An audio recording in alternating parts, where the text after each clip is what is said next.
frame 3, we have our right angle triangle, our oval, and our rhombus.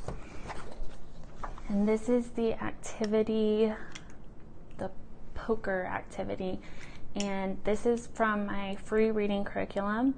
It's completely free. If you want a copy, you should definitely leave me a comment below and I will get it to you ASAP. Let's see. So I'm gonna just walk you guys through really quickly how to go over this. Remember, when you're presenting a lesson to your child, go nice and slow. So this lesson is good for that pincer grip, and it's good for tracing those outlines and just kind of really focusing on gaining control of the hand muscles to get to line up the pokes on the outline. It's going to be hard, especially for beginners. They're going to try really hard. That's why the poker is so great, because it's so little and like, look, and I don't know if it's going to focus in. Oh yeah, see? Look at those hand lines. But it's so little, so you can get really precise. Be sure to go over safety reasons or safety precautions with your child. This is an important tool. If you use it like a toy, I will take it away. You will not get it back again. We'll have to try again tomorrow. Go over those safety precautions, why we're here, and explain to them why we're careful. The more you talk about something and its importance, the more a child is going to respect it. Okay, so basically you're going to need something to protect the surface that you're poking on, and also to make sure it's a clean poke, that the poker goes all the way through. I use these carpet tiles, which are pretty big, and I got these from Dollar Tree, and they're thin. So one side's like this hard carpet, and then the other side is like that material. And again, $1 from the Dollar Tree. And I use these mats, like my kids do activities on these mats, they sit on them. I use them for everything, and I use them for poking. But I was gonna say, if you don't have a special poker pin, then you could use a toothpick, a golf tee, a needle, like a needle and thread, or a needle bobbin.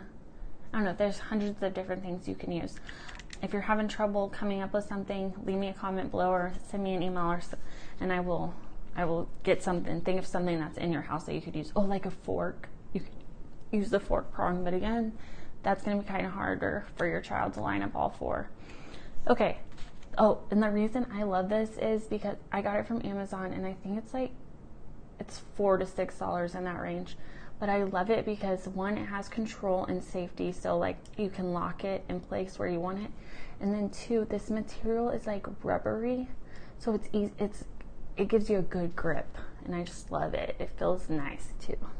Okay, so remember, these points are very important. This point, this, the 4 points. So always make sure that when you're giving the lesson, you're really, being dramatic about hitting those points.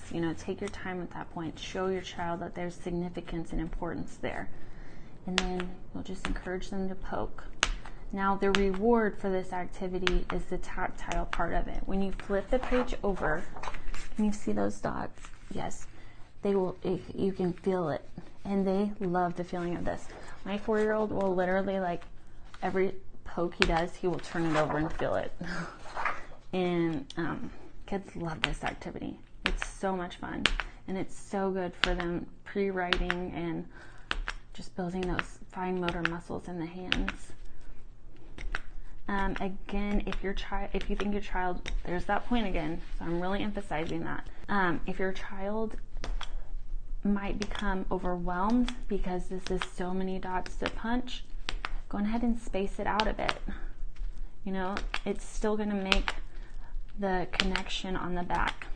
Well, let's emphasize this point.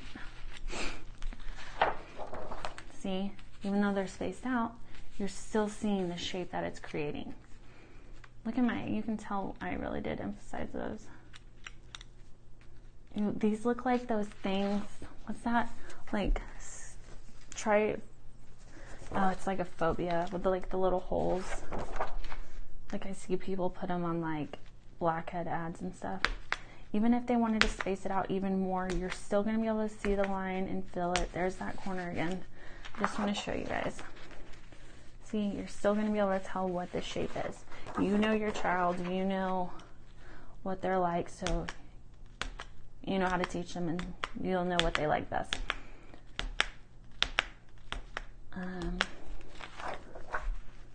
See, those are closer together. My son does like this, and one of my students does his like this, and they both work out and they both love it. They both will turn it over every poke and feel it. It's just, they love the tactile part of it. If your kiddo wants to, they can even punch these out, and I talk about this in the first week's video on this lesson, but I don't think I talked about it last week. This is awesome if they want to do this. If they want to do this, let them encourage it. And of course, always remember to praise your child while they're working. Just like show them how important it is. If grandma and grandpa or your other spouse comes home, show them the hard work they did, or you know, just really emphasize, show anyone you can. And the more they hear praise, the more they're going to be inspired to do work. And like, I call this stuff work. That's what I tell my kiddos, and they'll be like, I'm ready to do work today. So cute. Like any paper worksheet that we do or whatever, painting, they call it work. It's so cute. So yeah, there's the letters. So this week you will have the right angled triangle first, then the oval, and then the rhombus.